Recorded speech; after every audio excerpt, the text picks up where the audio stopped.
বিয়ে আজকেই হবে। না, অন্তত 2 সপ্তাহ টাইম লাগবে। সৌম্য রেগে তাকায়। ইরা মিনমিনে করে বলে, একটাই তো বিয়ে করব।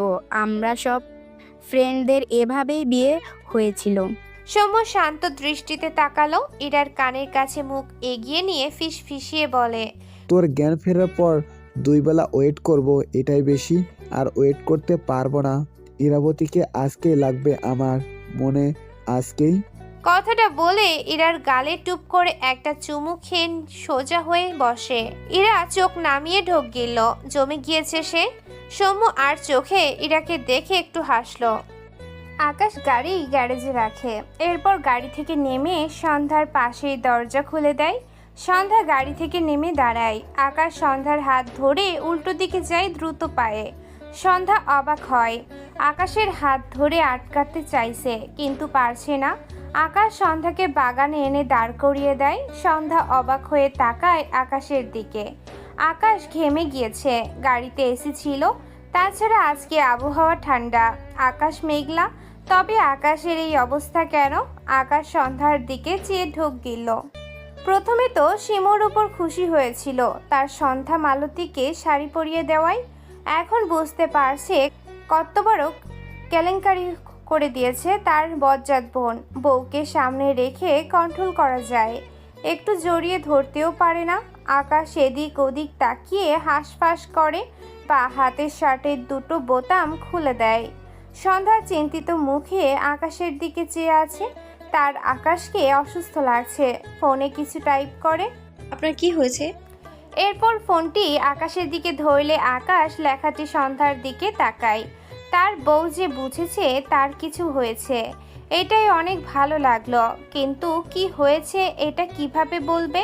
সন্ধ্যা আকাশকে চুপ করে হতাশ হলো। আসমানি নওয়ানের কথাটি মনে পড়লে আবারও কিছু টাইপ করে আকাশের দিকে ফোন বাড়িয়ে দেয়। আকাশ এবারও সন্ধ্যার হাত থেকে লেখাটি পড়ল। আপনি সবসময় সাদা পাঞ্জাবি কেন পরেন?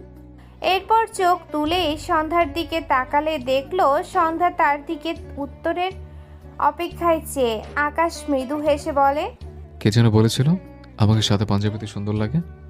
আমি তোর ইচ্ছে পূরণে বিন্দু মাত্র কৃপণতা করি না। সন্ধ্যার চেয়ে মুখে বিস্ময়। কথাটা তো সে বলেছিল। আকাশ এটাও মনে রেখেছে। আর এই জন্যই আকাশ শুধু সাদা পাঞ্জাবি পরে সন্ধ্যা বা খাড়া হয়ে আকাশের দিকে চেয়ে রইল। আকাশ হঠাৎই 2 পা এগিয়ে এসে বা হাতে সন্ধ্যার কোমর জড়িয়ে তার সাথে চেপে ধরে। সন্ধ্যার চোখ বড় করে তাকায়। নড়াচড়া করার আগেই আকাশ নরম স্বরে বলে, প্লিজ এইভাবে থাকো একটু, আমার অসুস্থ লাগছে। সন্ধ্যা ঢোক গিলল, নইল না। আকাশ সন্ধ্যার গালে ডান হাত রাখে। সন্ধ্যার শুকনো মুখের দিকে চেয়ে ঢোক গিলল। মৃদু স্বরে আবদার করে, একটু হাসবে? সন্ধ্যা অবাক হয়। আকাশ আবারও বলে, হাসে সন্ধ্যা বলে দি। সন্ধ্যা অসহায় চোখে তাকালো। এভাবে হাসা যায় নাকি? সন্ধ্যা জিভ দিয়ে শুকনো ঠোঁট জোড়া ভেজায়। আকাশের দৃষ্টি আটকালো সেথায়। মনে হচ্ছে বউটা তাকে আরো উস্কে দিচ্ছে। সন্ধ্যা আকাশের দৃষ্টি দেখে থমকায়, এলোমেলো দৃষ্টি ফেলে। আকাশ ডান হাতের বুড়ো আঙ্গুল দিয়ে সন্ধ্যার ঠোঁটের নিচে আলতো হাত চালায়। দৃষ্টি সন্ধ্যার ঠোঁট জোড়ায়। মুখটা একটু এগিয়ে এনে বলে, হাসো বউ। সন্ধ্যার শরীর শিরশির করে ওঠে। আকাশ ঢোক গিল, মৃদু স্বরে বলে, না থাক, এখন হাসতে হবে না। কথাটা বলে আকাশ সন্ধ্যার চোখের দিকে তাকায়। সন্ধ্যা বিস্ময় দৃষ্টিতে চেয়ে আছে। আকাশ ভীতিক ঢোক গিলে বলে, আমার ভীষণ অসুস্থ লাগছে, তুমি সুস্থ করে দাও সন্ধ্যা মালতী। এরপর আরেকটু এগিয়ে নেয় তার মুখ। অনুতপ্ত স্বরে বলে, সরি বউ। কথাটি বলে সাথে সাথে চোখ বুজে সন্ধ্যার ঠোঁট জোড়া তার ঠোঁটের ভাঁজে নিয়ে সন্ধ্যা স্তব্ধ হয়ে যায়। হাতে থাকা ফোন ঠাস করে শক্ত মাটিতে পড়ে যায়। আকাশ সন্ধ্যার 2 হাত তার ঘাড়ের উপর তুলে দেয়। এরপর তার 2 হাতে সন্ধ্যার কোমর শক্ত করে জড়িয়ে ধরে। বহুদিনের অপেক্ষায় রাখা অমৃত পান করতে ভীষণই ব্যস্ত সে। প্রায় 7 মিনিট গড়িয়েছে, কিন্তু আকাশ নিজেকে দমিয়ে নেয় না। সন্ধ্যা আকাশের ঘাট থেকে হাত নামিয়ে আকাশকে ঠেলে সরাতে চায়, কিন্তু ব্যর্থ। সন্ধ্যা মোচড়ামুচড়ি করছে, বুঝতে পেরে আকাশ দ্রুত নিজেকে সরিয়ে নেয়। অসহায় চোখে তাকায় সন্ধ্যার দিকে। সন্ধ্যা আকাশের দিকে তাকালে দুজনের চোখাচোখি হতেই সন্ধ্যা চোখ খিচে বন্ধ করে নেয় লজ্জায়। আকাশ বোধহয় বুঝলো সন্ধ্যার লজ্জা, একটু হাসলো। সন্ধ্যা মাথা নিচু করে দাঁড়িয়ে, নিঃশ্বাস ভারী তার। সে নড়তে পারছে না। আকাশ যেন তার সব শক্তি শুষে নিয়েছে। আকাশ সন্ধ্যার শরীর শক্ত করে ধরে রেখেছে। ডান হাত সন্ধ্যার থুতনির নিচে রেখে সন্ধ্যার মুখ একটুখানি উঁচু করে। সন্ধ্যার কম্পিত ঠোঁট, অনবরত কাঁপতে থাকা চোখের পাতা সবকিছু অবলোকন করে আকাশ ঝোঁক গিলল। মৃদু স্বরে বলে, বউ, আমার তৃষ্ণা মেটেনি। কথাটা শুনতেই সন্ধ্যা দ্রুত চোখ মেলে তাকায়। আকাশকে ঠেলে সরাতে চাইল, কিন্তু আকাশ সেই সুযোগ দিল না। সন্ধ্যার নীরবতায় ছেলেটা যেন আশকারা পেয়েছে। মৃদু কাঁপতে থাকা সন্ধ্যাকে নিজের দিকে টেনে নিল। উপরে আকাশের ঘন কালো মেঘের আনাগোনা বাড়ল। ধীরে ধীরে বাতাসের বেগ বাড়তে শুরু করেছে। ঝিরঝির বৃষ্টি পড়তে শুরু করেছে। আসমানি নওয়ানের মাতৃত্ব থেকে জন্ম নেয়া আকাশের সাথে প্রকৃতির আকাশ বোধহয় সঙ্গ দিতে চাইছে। সন্ধ্যার শাড়ির আঁচল বাতাসে উল্টের দিকে উঠছে। সৌম্য ইরা রিক্সা থেকে নেমে বাড়ির দিকে দ্রুত পায়ে হাঁটছিল। সৌম্যর চোখে পড়ে মৃদু উড়ন্ত সন্ধ্যার শাড়ির আঁচল। পিঠ ফিরিয়ে রাখা আকাশকেও দেখলো। বৃষ্টি পড়ছে, অথচ এরা এখানে কি করছে? সৌম্য বিরক্ত হয়ে ইরাকে বলে, ইরাবতী, তুই ভেতরে যা, আমি আসছি। সৌম্য কথাটা বলে বাগানের দিকে এগিয়ে যায়। সৌম্য বললেও ইরা গেল না, দাঁড়িয়ে রইল। সৌম্য এগিয়ে যেতে যেতে বলে, বনু, এখানে কি করছিস? বৃষ্টি পড়ছে তো। ভাইয়ের কণ্ঠ পেয়ে সন্ধ্যার ছটফটানি শুরু হয়। দুহাতে আকাশকে ঠেলে আকাশ না তো সৌম্যর কথা শুনল, আর না তো সন্ধ্যার ছটফটানি গায়েল মাখল। সৌম্যর কণ্ঠ আরো কাছ থেকে পেয়েই সন্ধ্যার কান্না পায়। তার ভাইয়াই আসলে কি হবে? সন্ধ্যা হাতিয়ে হাতিয়ে আকাশের গলায় দুহাতে খামচে নেয়। এ পর্যায়ে আকাশ বিরক্ত হয়ে সন্ধ্যাকে ছেড়ে দেয়। সন্ধ্যা স্বস্তির নিঃশ্বাস ফেলে। সৌম্য 3 হাত দূরে দাঁড়িয়ে। সন্ধ্যা কারো দিকে তাকালো না। আকাশকে পাশ কাটিয়ে এক দৌড় দেয়। সন্ধ্যাকে এভাবে দৌড়ে যেতে দেখে সৌম্যর পা থেমে যায়। একবার ডাকে, বনু। সন্ধ্যা দাঁড়ালো না। এই জীবনে এমন বিব্রতকর অবস্থায় পড়েনি মেয়েটি। সৌম্য ব্রু কুচকে তাকিয়ে রইল। তার বোন তার ডাকে সাড়া দিল না। এটা আদৌ সম্ভব? বিস্ময় নিয়ে আকাশের দিকে এগিয়ে আস্তে আস্তে বলে, আমার বনু এভাবে দাঁড়িয়ে গেল কেন? আকাশ উল্টো ঘুরে দাঁড়িয়ে ডান হাতের বুড়ো আঙ্গুলের সাহায্য ঠোঁট মুছিয়ে বিরক্তি কণ্ঠে বলে, নিজের বোনকে গিয়ে জিজ্ঞেস করো। সৌম্য আকাশের সামনে এসে ব্রু কুচকে বলে, আপনি আমার বনুর সাথে কি করেছেন? আকাশ কটমট দৃষ্টিতে তাকায় সৌম্যর দিকে। তার মুখটার পুরো 12টা বাজিয়ে দিল। এই তো পুরো সম্বন্ধী নামের কলঙ্ক। জীবনে তার বউটা তার দিকে ফিরেও তাকায় না। আর যা একটু কাছে পেয়েছে এই সম্বন্ধী নামের শত্রু সব ভেস্তে দিল। সৌম্য ব্রু কুচকে বলে, কথা বলছেন না কেন? কি করেছেন আমার বনুর সাথে? আকাশ দাঁতে দাঁত চেপে বলে, আমার বউকে আমি আদর করছিলাম। যদি আমি বুঝতে পারছি এসবে তুমি খুব কাছে, তবে তোমার বড় ভাই খুবই পাকা। তোমাকে হাতে কলমে শেখাবো, একদম চিন্তা করো না। কথাটা শুনে সৌম্য চোখ বড় বড় করে তাকায়। ইরা সন্ধ্যাকে ডাকলেও শোনেনি, দৌড়ে চলে গিয়েছে। এজন্য সে বাগানের দিকে এগিয়ে এসেছিল। আকাশের কথা শুনে বেচারি কেসে ওঠে। আকাশ আবারও কিছু বলতে চাইছিল, কাশির শব্দে পিছন ফিরলে ইরাকে দেখে বলে, এরা তোমার এই ফিউচার বরকে আঁচলে বেঁধে রাখবে, আমার বউয়ের পেছনে যেন ঘুরঘুর না করতে পারে, বুঝছো? ইরা কি বলবে বুঝলো না। সৌম্য কটমট চোখে তাকিয়ে বলে, আপনার সাহস তো কম না? আপনি এখনই আমার বনুর সাথে আমার দূরত্ব তৈরি করার চেষ্টা করছেন। আকাশ বিরক্ত হয়ে বলে, তো কি করবো? আমার বউকে আদর করার সময় তোমাকে ডেকে এনে লাইভ দেখাবো? আকাশের কথা শুনে ইরার অবস্থা আগের চেয়েও শোচনীয়। বেচারি এখানে এসে কত বড় ভুল করেছে এবার বুঝতে পারছে। জায়গাটি প্রস্থান করার উদ্দেশ্যে দ্রুত পা চালায় উল্টো দিকে। সৌম্য হতাশ চোখে আকাশের দিকে চেয়ে আছে। আকাশ ব্রুকুচকে চেয়ে আছে সৌম্যর দিকে, চোখে মুখে বিরক্তি। সৌম্য দাঁত বিড়বিড় করতে করতে বলে, আপনার মুখ থেকে কি জীবনে ভালো কথা বের হয় না? আপনার উচিত আমার কাছে সভ্যতা শেখা। আকাশ রেগে বলে, কোনো দরকার নেই। তুমি এবার আমার বউয়ের পিছে ছাড়ো। এর 14 জনের হাজব্যান্ড আছে, এটা মাথায় ঢুকিয়ে নাও। সৌম্য আকাশকে পাশ কাটিয়ে বড় বড় পা ফেলে যেতে যেতে বলে, আপনার মতো অসভ্য লোকের সাথে আমার বোনকে জীবনও ঘেঁচতে দিব না আমি। আকাশ দাঁত কিরমির করে তাকায়, বউ তার, অথচ তার সাথে নাকি ঘেঁচতে দিবে না বললেই হলো। রেগে বলে, আমি আমার বোনকে তোমার মধ্যে সভ্য পুরুষকে দিব না। পরে দেখা যাবে আমার মামা হওয়ার স্বাদ এই জন্মে আর পূরণ হচ্ছে না। কথাটা শুনে সৌম্য দাঁড়িয়ে যায়। আকাশ কথাটা দ্বারা কি তাকে অক্ষম বোঝালো? কি পরিমাণ বেয়াদব ভাবা যায়? আকাশ নিচু হয়ে মাটিতে পড়ে থাকা সন্ধ্যার ফোন নিয়ে প্যান্টের পকেটে রাখে, এরপর সৌম্যকে পাশ কাটিয়ে চলে যায়। সৌম্য কটমট দৃষ্টিতে আকাশের দিকে তাকিয়ে আকাশ পাত্তা দিল না। শিমু ডাইনিং রুমে দাঁড়িয়েছিল। সন্ধ্যা দৌড়ে আসায় হঠাৎ শিমুর সাথে ধাক্কা খায়, দুজনেই পড়তে পড়তে বেঁচে যায়। শিমু অবাক হয়ে বলে, আরে ভাবি, তুমি এভাবে দৌড়াচ্ছ কেন? সন্ধ্যা ঢোক গেল। আসমানি নওয়ান এগিয়ে এসে বলেন, কি হয়েছে মা, ভয় পাইছিস কিছু দেখি? শিমু অসহায় কণ্ঠে বলে, ভাবি, তোমাকে কি সুন্দর করে হিজাব বেঁধে দিলাম, একটুকু সময় এত এলোমেলো করে ফেলেছো। সন্ধ্যা অসহায় চোখে একবার আসমানি নওয়ানের দিকে তাকায়, আরেকবার শিমুর দিকে তাকায়। সন্ধ্যা ইশারায় বোঝালো। খালামা তোমার ঘরে যাই? আসমানি নওয়ান হেসে বলে, পারমিশন নিতাছস কেন, যা। সন্ধ্যা দ্রুত পা চালায়। এখানে সে জীবনেও থাকতে পারবে না। আকাশকে কিভাবে এই মুখ দেখাবে ভাবতেই কেঁপে ওঠে। শিমু মাথা চুলকালো। ইরা দরজায় এসে দাঁড়িয়েছে। ইরার মা সন্ধ্যাকে দেখে দরজায় এসে দাঁড়িয়েছিল।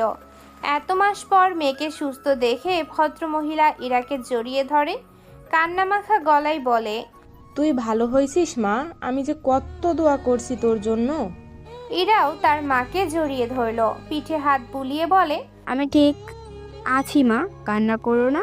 ইরার মা ইরাকে ছেড়ে মেয়ের কপালে গালে অগণিত চুমু আঁকে। এই দিনটার জন্য তিনি কত অপেক্ষা করেছেন তা শুধু তিনিই জানেন। ইরা দুহাতে মায়ের ভেজা গাল মুছে দিয়ে বলে, কিছুই হয়নি আমার, কান্না অফ করতো। ভদ্রমহিলা ইরাকে টেনে ভেতরে নিয়ে যায়। ইরা বাড়িটির চারপাশে চোখ বোলায়। তাদের বাড়ির মতোই এই বাড়িটি, তবে পরিচিত নয় তার। এইখানকার মানুষগুলোও তার অপরিচিত ঠেকল তবে তার কোন ফুপুকে, এর জন্য ভেতরে ভেতর ভীষণ অস্থির সে। এতদিন যাদের গল্প শুনেছে তাদের দেখার আগ্রহ ভীষণ। আসমানি নওয়ান এগিয়ে এসে ইরার গালে হাত দিয়ে বলে, সেই কত ছোটতে তোরে দেখছিলাম, বড় হইয়া তো আমারে ভুলেই গেছিস। ইরা জিজ্ঞাসা দৃষ্টিতে তাকায়, মৃদু স্বরে বলে, আপনার নাম কি? আসমানি নওয়ান হেসে বলে, আমার নাম আসমানি। ইরা এবার চিনল এটা তার বড় ফুপি। আসমানি নওয়ান ইরার মুখে বেশ কয়েকটা চুমু খায়, এরপর জড়িয়ে ধরে। চোখের কোণে পানি। তার ভাইটার শূন্যতা খুব করে অনুভব করেছেন। এরপর শিমুর মা তারা ইরাকে জড়িয়ে ধরে। তিনিও ইরার মুখে চুমু খেয়ে বলে, আমাদের 3 মেয়েকেই আমরা পেয়েছি, আর কি চাই। ইরা মৃদু হাসলো।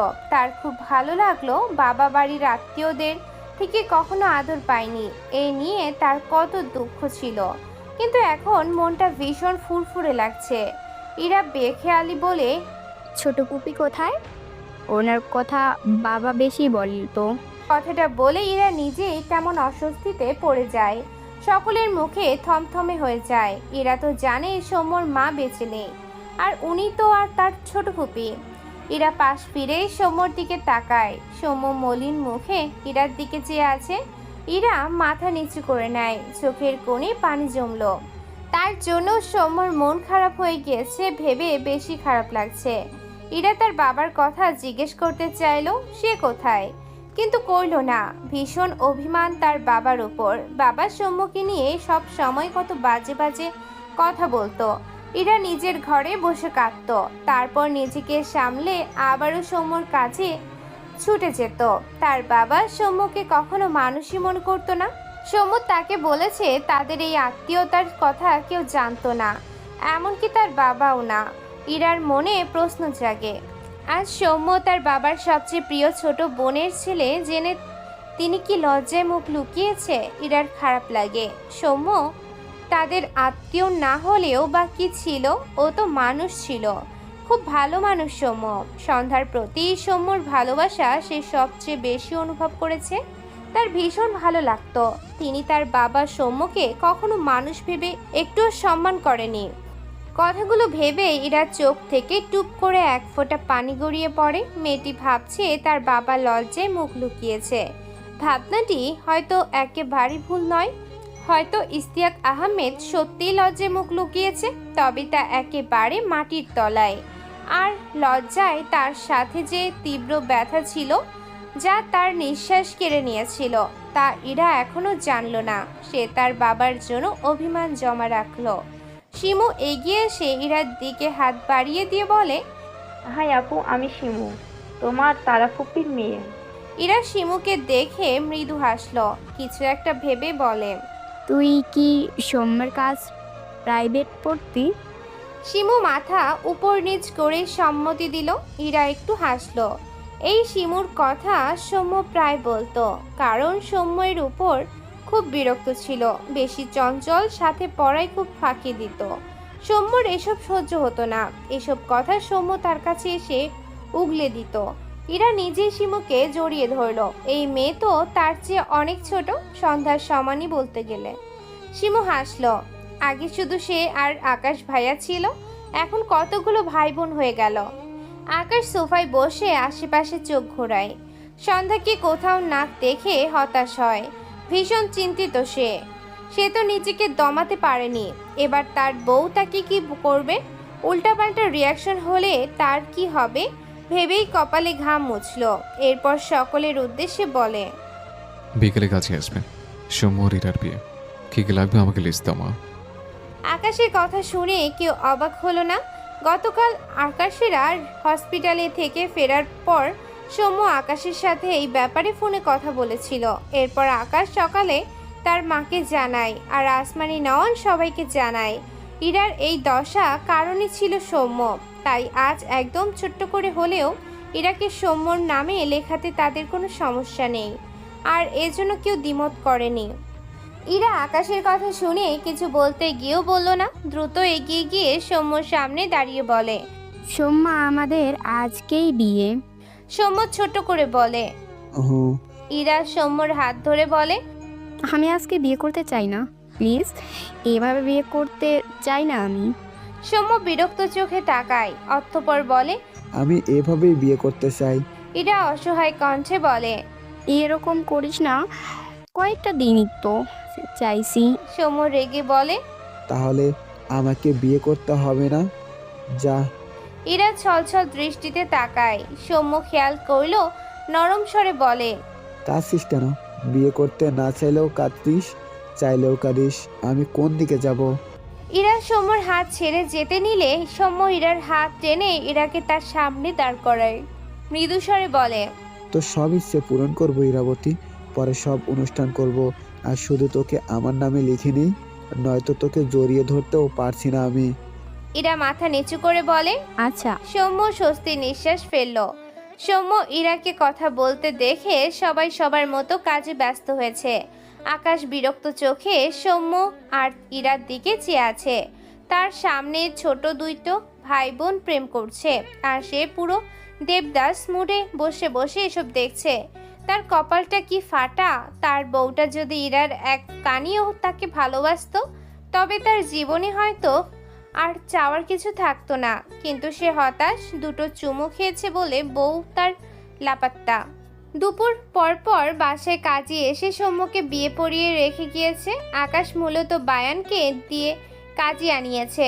অরুণকে হাজারটা কল দিয়েছে, ফোন বন্ধ দেখায়।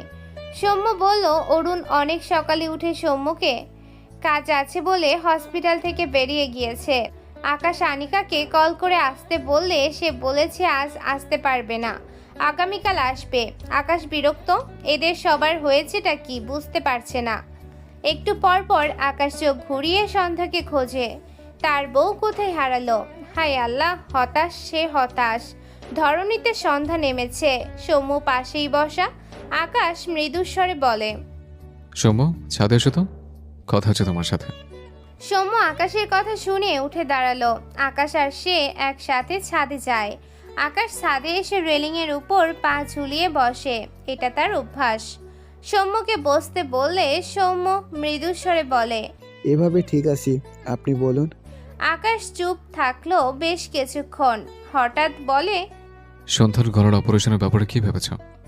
সৌম্য চুপ হয়ে যায়। সে ঢাকা শহরে আসার 2 মাসের মাথায় সন্ধ্যাকে ডক্টর দেখিয়েছে। ডক্টর বলেছে তার বনুর গলা অপারেশনে অনেক রিস্ক। সে আর সামনে এগোনোর সাহস পায়নি, কিন্তু এই কথা সে সন্ধ্যাকে বলেনি। তার বনু শুনলে খুব কষ্ট পাবে। সে জানি না কি করবে, কিন্তু সে তো তার বনুকে কষ্ট দিতে পারবে না। আকাশ সৌম্যকে চুপ দেখে নিজেই বলে। আমি কথা বলেছি নেচের সাথে। সন্ধ্যা মালতীর অপারেশনে অনেক রিস্ক আছে। তুমি যদি তবু অপারেশন করার সিদ্ধান্ত নাও, তাহলে আমি আমার সিদ্ধান্ত বলছি। আমি আমার ওয়াইফকে নিয়ে 1% রিস্ক নিতে চাই না। সেখানে 90% রিস্ক নেওয়ার প্রশ্নই নেই। ও যেমন তেমনই সুন্দর। বুঝতে পেরেছো তো আমি কি বলতে চাইছি? কথাটা শুনে সৌম্য বিস্ময় দৃষ্টিতে তাকায় আকাশের দিকে। আকাশের কথায় ভীষণ আপ্লুত হয় সে। আকাশ আবারও বলে। সো অপারেশনের টপিকটা মাথা থেকে ঝেড়ে ফেলো। একটু থেমে পাশ ফিরে সৌম্যর দিকে চেয়ে বলে। কিভাবে অ্যাক্সিডেন্টটা হয়েছিল? সৌম্য আকাশের প্রশ্নে অবাক হলো না। তার বনু তো স্পষ্ট শুনতে পায়, শুধু কথা বলতে পারে না। আর এটা তো কেবল অ্যাক্সিডেন্ট হলেই সম্ভব। জন্মগত হলে তার বনু কানেও শুনতো না। কিন্তু কিভাবে এই অ্যাক্সিডেন্ট হয়েছিল এটা সে ভুলে যেতে চায়। তার জীবনে এই জিনিসটা তাকে ততটা কষ্ট দেয় যতটা কষ্ট সে তার মা, মামি, মামাদের সাধন ওদের হারিয়ে পেয়েছিল। সে তার কথা বলা বনুকে রেখে ঢাকায় পড়তে এসেছিল, অথচ বাড়ি ফিরে আর তার বনুর কণ্ঠ শুনতে পায়নি। কতগুলো বছর পেরিয়ে গেল, আজও তার বনু সে আগের মতো সৌম্য ভাইয়া বলে একটা ডাকও দেয়নি।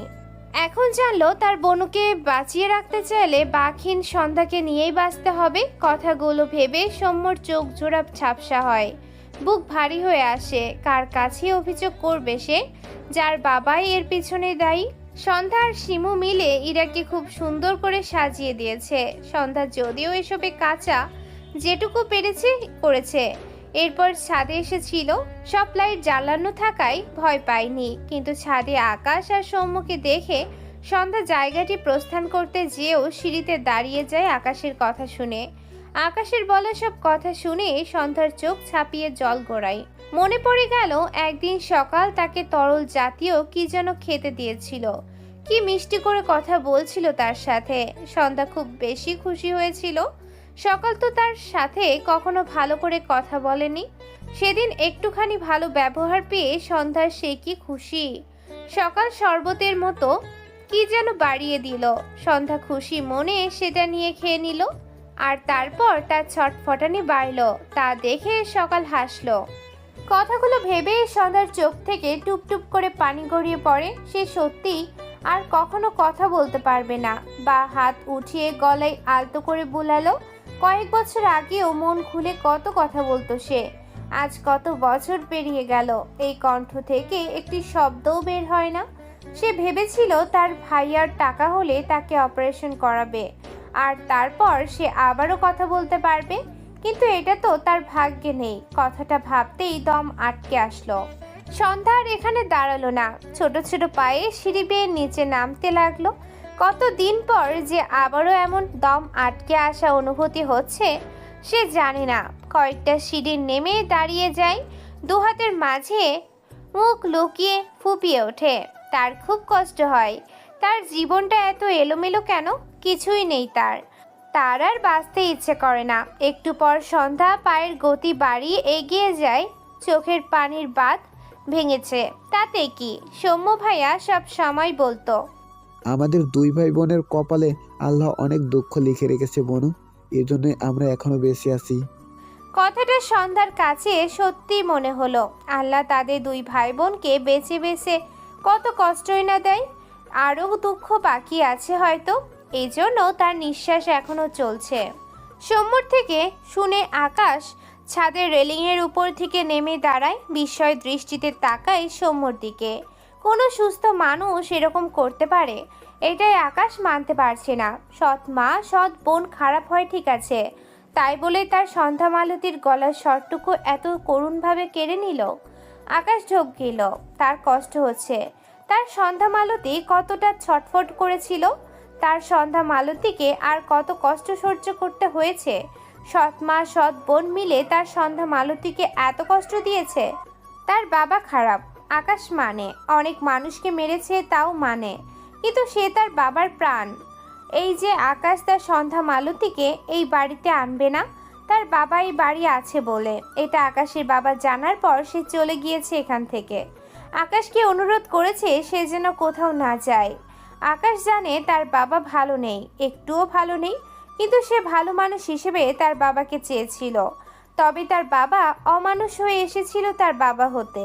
সে এমন বাবার ভালোবাসা চায় না। আর এদিকে সৌম্য, সন্ধ্যার নিজের বাবা হয়ে নিজের ছেলে মেয়ের প্রতি এত পাষাণ কি করে হয়?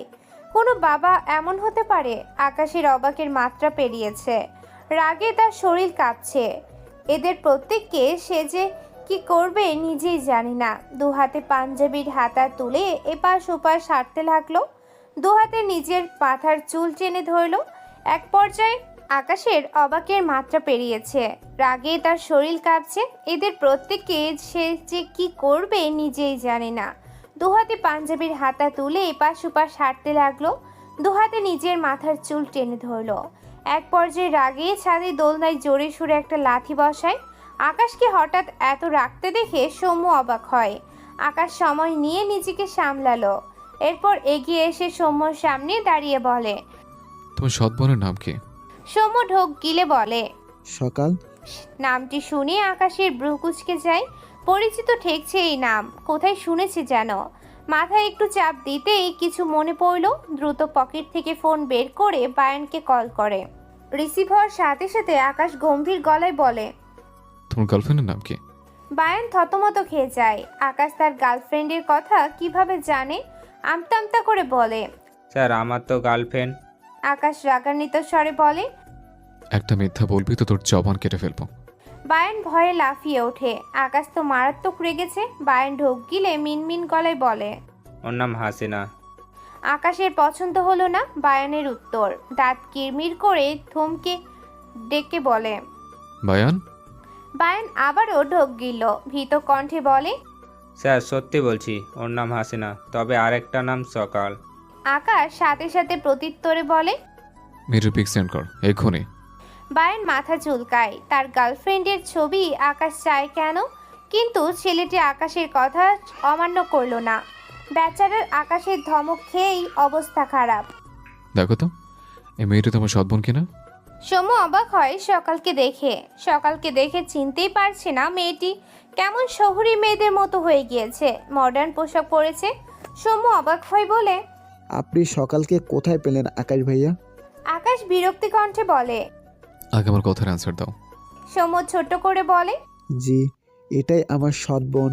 আকাশ চোখ বুজে শ্বাস ফেলল, শক্ত গলায় বলে, তোমার গ্রামের নামটা জানো কি সম্ভব? সৌম্য উত্তর দেয়, জি, মিলনের পাড়া। আকাশ ফোনে কিছু টাইপ করতে করতে মৃদু স্বরে বলে, সৌম্য তুমি ঘরে যাও, এরা তোমার জন্য ওয়েট করছে। সৌম্য কিছু বলতে গিয়েও বলল না।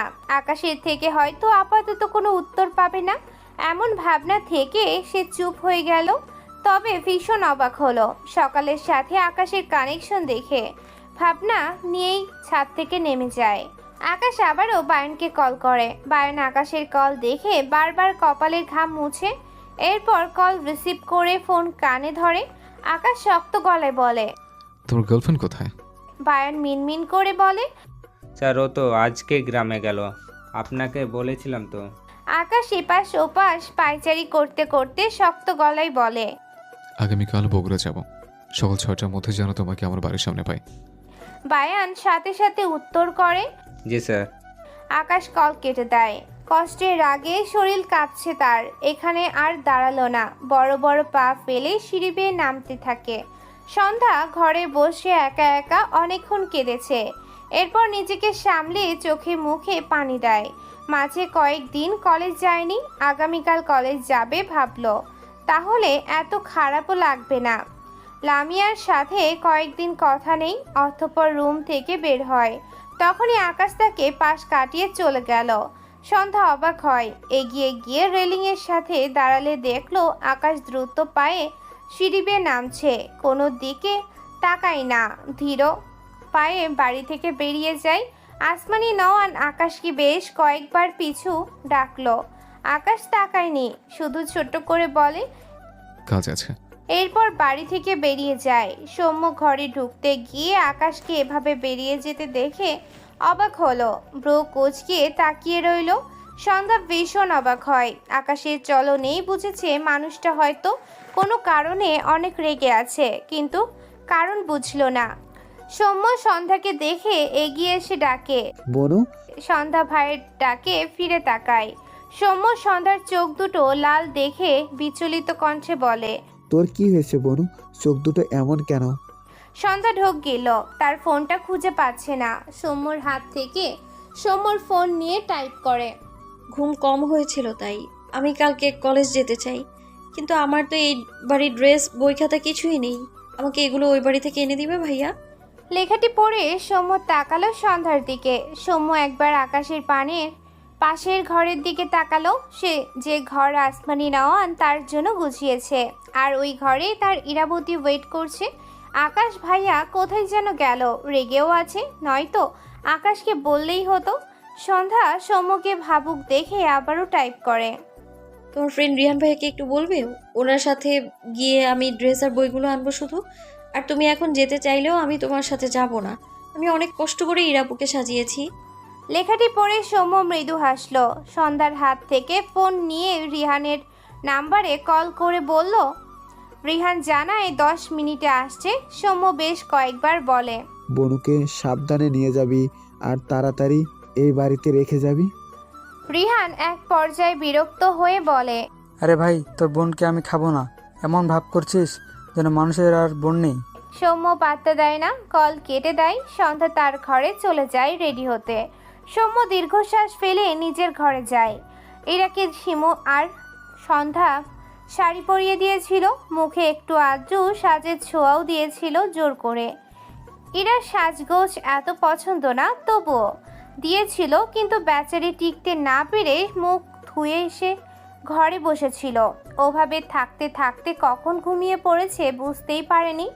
জীবনে প্রথমবার শাড়ি পরেছে, সাথে আবারও ঘুমিয়েছে। শাড়ি পুরো এলোমেলো হয়ে যা তা অবস্থা। শাড়ির অর্ধেকের বেশি অংশ মেঝেতে গড়াগড়ি খাচ্ছে, বাকি অর্ধেকটা কোনো রকমে গায়ের উপর জড়ানো।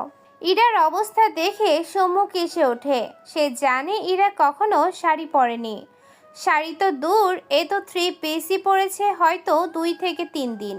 একে শাড়ি পরিয়েছে কোন দুঃখে ভেবে সৌম্য হতাশ হলো। সৌম্য এগিয়ে এসে ইরার মুখটা ভালোভাবে দেখার জন্য একটু ঝুঁকলে ইরা তখনই চোখ মেলে তাকায়। মুখের ওপর সৌম্যর মুখ দেখে ধরফর করে উঠে। বসতে গিয়ে সৌম্যর থুতনির সাথে তার মাথা লাগে। সৌম্য চোখ মুখ কুঁচকে আহ শব্দ করে ওঠে। ইরা 2 হাতে চোখ ডলে অনুতপ্ত স্বরে বলে, আমি বুঝতে পারছি না। সৌম্য সোজা হয়ে দাঁড়ায়, ডান হাতে থুতনি ডলে বলে, তুই কি বাচ্চা? ইরা ব্রু কুঁচকে বলে, কেন? সৌম্য বিরক্ত হয়ে চোখের ইশারায় ইরাকে দেখিয়ে বলে, কি পরেছিস এরা? ইরা নিজের দিকে তাকালো। শাড়ি তো তার গায়ে নেই। বিছানার উপর পড়ে থাকা শাড়ির অংশ গলায় ঝুলিয়ে নিয়ে অসহায় কণ্ঠে বলে, শাড়ি পরেছিলাম কিন্তু খুলে গিয়েছে। সৌম্য হতাশ হয়ে বলে, আগে জামা পরতে শেখ। ইরা সৌম্যর দিকে তাকিয়ে বলে, শিখবো। আমাদের বিয়ে কখন হবে? হয়েছে। ইরা অবাক হয়ে বলে, মানে আমাকে ছাড়া কিভাবে বিয়ে হলো? আমি কবুল বলবো না? সৌম্য দুটো শার্টের বোতাম খুলে মৃদুস্বরে বলে, মেয়েদের অনুমতি লাগে, কবুল বলা লাগে না। ইরা ছোট করে বলে। ও, সৌম্য বিছানার কিনারায় দাঁড়ানো। ইরা বিছানার কোনায় হাঁটুতে ভর দিয়ে একটু উঁচু হয়, ডান হাত বাড়িয়ে সৌম্যর গালে হাত দিয়ে বলে, সত্যি আমাদের বিয়ে হয়ে গিয়েছে সৌম্য?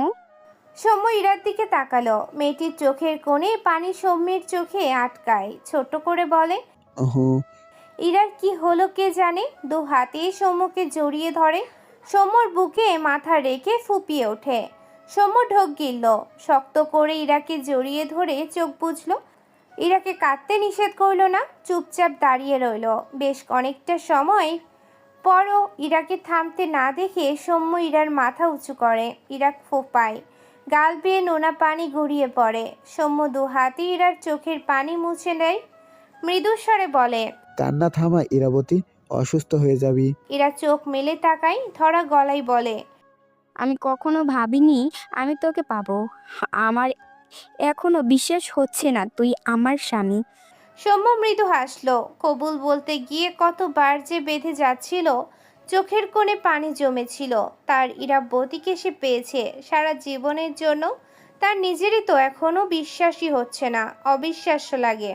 সৌম্য ইরার কপালে সময় নিয়ে চুমু আঁকে। এরপর ইরার কপালের সাথে কপাল ঠেকিয়ে চোখ বুজে মৃদুস্বরে বলে, আমার ইরাবতী, আমার বউ। আকাশ রাস্তার পাশে গাড়ি সাইড করে রেখেছে। ড্রাইভিং সিটে বসে ডান পা গাড়ির বাইরে বের করে, বাম পা গাড়ির ভেতরে রেখেছে। ডান হাতে সিগারেট খাওয়ার অভ্যেস তার নেই বললেই চলে। তবে মাঝে মাঝে খায়। অতিরিক্ত রাগ নয়তো টেনশনে এমন করে। বা হাতের দু আঙ্গুলের সাহায্যে আলতো হাতে কপাল স্লাইড করে একটু পরপর। মাথা ব্যথা করছে। হঠাৎই খেয়াল করলো রাস্তার অপর পাশে একটা সিএনজি এসে থামে। কয়েক সেকেন্ডের মাঝে সিএনজিটি চলে যায়। আকাশ ব্রু কুচকে চেয়ে আছে। ভালোভাবে লক্ষ্য করলে দুজনকেই চিনতে পেরে মুহূর্তেই চোয়াল শক্ত হয়ে যায়। আধ খাওয়া জ্বলন্ত সিগারেটের উপর বুড়ো আঙ্গুল চেপে ধরে। সন্ধ্যা আগে আগে এগিয়ে যায়, রিহান পিছু পিছু যায়। আকাশ গাড়ির সিট থেকে উঠে দাঁড়ায়, বা হাতে শব্দ করে গাড়ির দরজা লাগায়। এমনিতেই এক বিষয় নিয়ে রাগে কষ্টে মাথা ফেটে যাচ্ছিল, এর মধ্যে আরেকটা এসে হাজির হয়েছে। বাঁ হাত মুষ্টিবদ্ধ করে বড় বড় পা ফেলে এগিয়ে যায়। ডান হাতের বুড়ো আঙ্গুল জ্বলন্ত সিগারেটে এখনো চেপে ধরা। রিহান গেটের সামনে দাঁড়ায়। সন্ধ্যা রিহানের দিকে তাকিয়ে ইশারায় কিছু বোঝাতে চায়। তখনই আকাশ পেছন থেকে তার হাতের জ্বলন্ত সিগারেট রিহানের চোখে চেপে ধরে। রিহান চেঁচিয়ে ওঠে। সিটকে সরে গিয়ে সন্ধ্যার দিকে পড়তে নিলে আকাশ বা হাতে রিহানের শার্টের কলার ধরে পেছন দিকে ধাক্কা দেয়। রিহান কয়েক পা পিছিয়ে যায়। ডান হাতে তার চোখ চেপে ধরেছে। প্রচুর জ্বলছে। সন্ধ্যা চোখ বড় বড় করে তাকায়। কাহিনী পুরো তার মাথার উপর দিয়ে গিয়েছে। আকাশ রিহানের দিকে এগিয়ে গিয়ে বা হাতে সর্বশক্তি দিয়ে রিহানের গলা চেপে ধরে। গর্জন তুলে বলে, সেদিন বলেছিলাম আমার বউয়ের আশেপাশে আসবি না। দুদিন না পেরোতে মরার জন্য আবার আমার বউয়ের পিছে পিছে হাজির হয়েছিস, তো এবার মর। রিহানের অবস্থা খারাপ। সন্ধ্যা দৌড়ে এসে আকাশকে সরিয়ে দিতে চায়। আকাশ ভস্ম করে দেওয়ার চোখে তাকায় সন্ধ্যার দিকে। সন্ধ্যা ঢোক গেল। তার জন্য রিহান ভাইয়াকে বারবার এভাবে হেনস্থা হতে হচ্ছে। সন্ধ্যা আগে বুঝলে কখনো রিহানের সাথে আসতো না। সন্ধ্যা আকাশকে ইশারায় বোঝায় রিহানকে ছেড়ে দিতে। আগুনে ঘি ঢালার ন্যায় কাজ করলো। সন্ধ্যার এটুকু কাজ রিহানকে ধাক্কা দিয়ে সন্ধ্যাকে টেনে উল্টো পাশে নিয়ে এসে দাঁড় করায়। ডান হাতে শক্ত করে সন্ধ্যার গাল চেপে হিসিয়ে বলে, বাইরের মানুষের জন্য দরদ দেখাস কেন? দুটোকে জবাই করবো বলে দিলাম। সন্ধ্যা গালে ব্যথা পায়। চোখ বুজে নেয়।